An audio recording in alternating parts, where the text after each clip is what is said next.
Richie, hi, Jim Delapine here. I'd like to give you some video feedback on this. You chose a good background for this and it looks very nice, very powerful.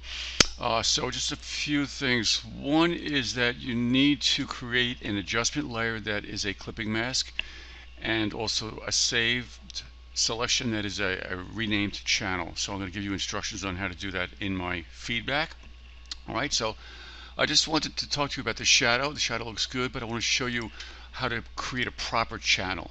A proper shadow. Okay, so to do that, and this should give you additional tips here, I'm going to control click on the thumbnail for the shadow layer. That puts a selection around all opaque pixels on that layer.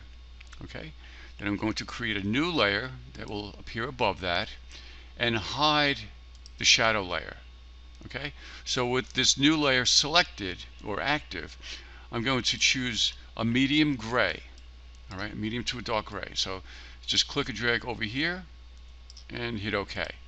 All right, so you'll have a new foreground color.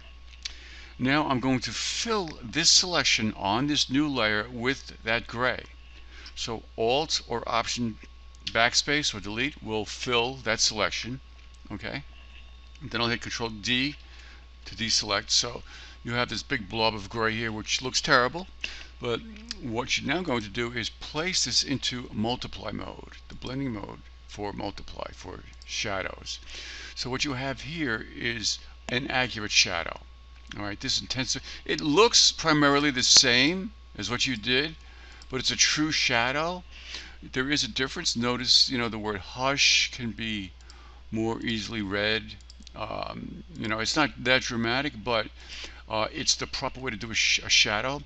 Even like, for example, if you create a drop shadow in the layer styles, you'll note that it's the blending mode for that is multiply. So in addition to that, you have control over that by, you can lighten it if you want, using the opacity for that layer. Okay, so everything else looks good. The type, I don't like the type. Colors, it does not help the text stand out. So if you go back into the effects by double clicking on it, you may want to consider a new option here. Let me see, drop shadow. So alright, the drop shadow gradient overlay. Let's see, let's do this. I don't know, let's choose a color overlay. So if you select that color, I got rid of the gradient, and click on mine came up as gray, yours may not. So just click on this box here and choose a color, and you'll see it instantly pop up here. So and also if you drag outside here, you can sample any color on here. So I'll sample that blue. All right, I'll hit OK, and now, so you have that. So now the color overlay you could also work with. You could change the blending modes for color overlay to be whatever you want. So I'm using my down arrow key to scroll through. There's really not many options, so I don't think it'll be that effective. But you can also lessen the opacity of it. It's really, it's up to you. Okay, it's your call. But I just hated that gradient, combination. It made the text harder to read. And I believe you spelt the word critter wrong, so it should be 2 T's. All right, that's what you got to do. All right. So one last thing is this. See this little white blob here? I was looking at this before. Note that if you have auto select checked and your move tool active, whatever you click on will go automatically to that layer. Okay, so if I click this and hide it, and then click the wire and hide that, I note that there's a wire behind here on the background image. Alright, so that's kind of interfering. It looks a little odd, so I'll show you what we can do about that. I'm going to go to my lasso tool.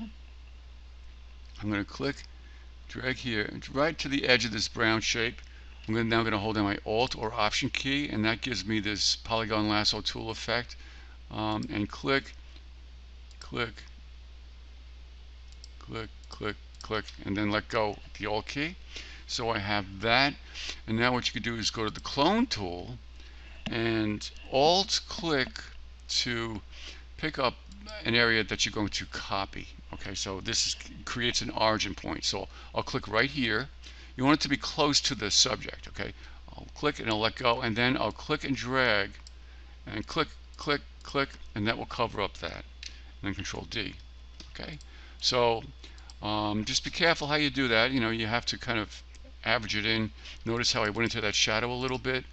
You can fix that by going to the patch tool and surrounding the area that you want to edit. Okay, and then click and drag up, and there you go. It averages that out. Okay, so now when we show everything here, that little white thing is not as interfering. Okay, hope that helped. Don't forget your adjustment layers that an adjustment layer that's a clipping mask and a saved selection as a channel that's renamed. Okay, take care.